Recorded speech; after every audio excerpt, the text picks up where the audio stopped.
Buenos días, somos el equipo 3 y vamos a explicarles cromatografía de líquidos, fase inversa.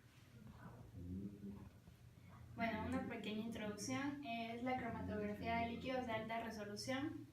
Esta cromatografía requiere un instrumental especial porque requiere trabajar a presiones altas y se puede clasificar dependiendo al tipo de fase estacionaria o al tipo de fenómeno físico que provoca la separación. Se puede dividir en cromatografía de absorción y cromatografía de reparto o partición.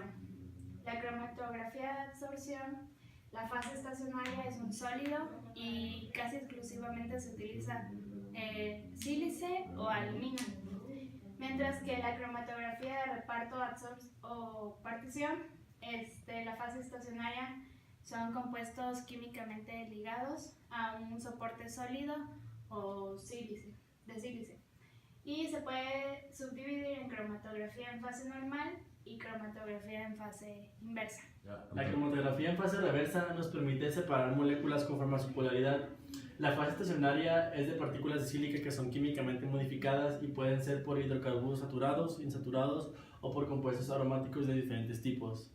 La fase estacionaria se convierte en una matriz apolar y se utilizan solventes polares como puede ser agua, acetodrilo, acetato de etilo, entre otros.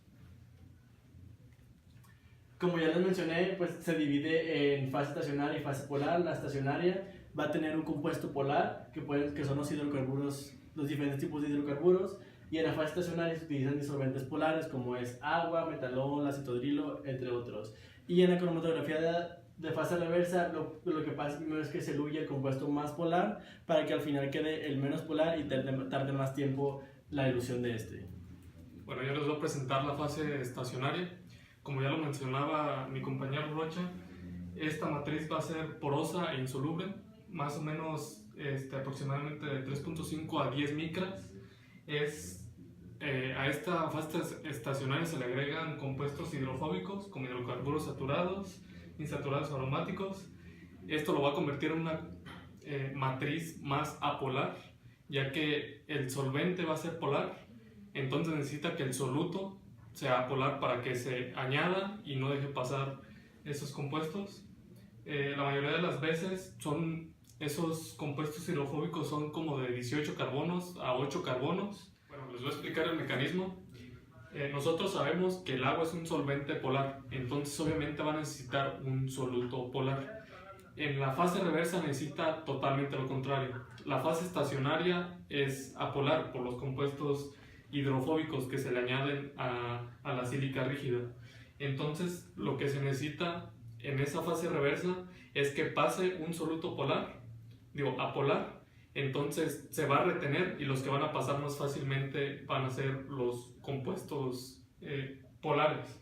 Es por eso que van a abandonar la fase móvil y se van a agregar a la fase estacionaria. La fase móvil, como ya sabemos, son los compuestos que arrastran nuestra muestra a través de la fase estacionaria, y en este caso se utilizan compuestos que tienen una polaridad alta.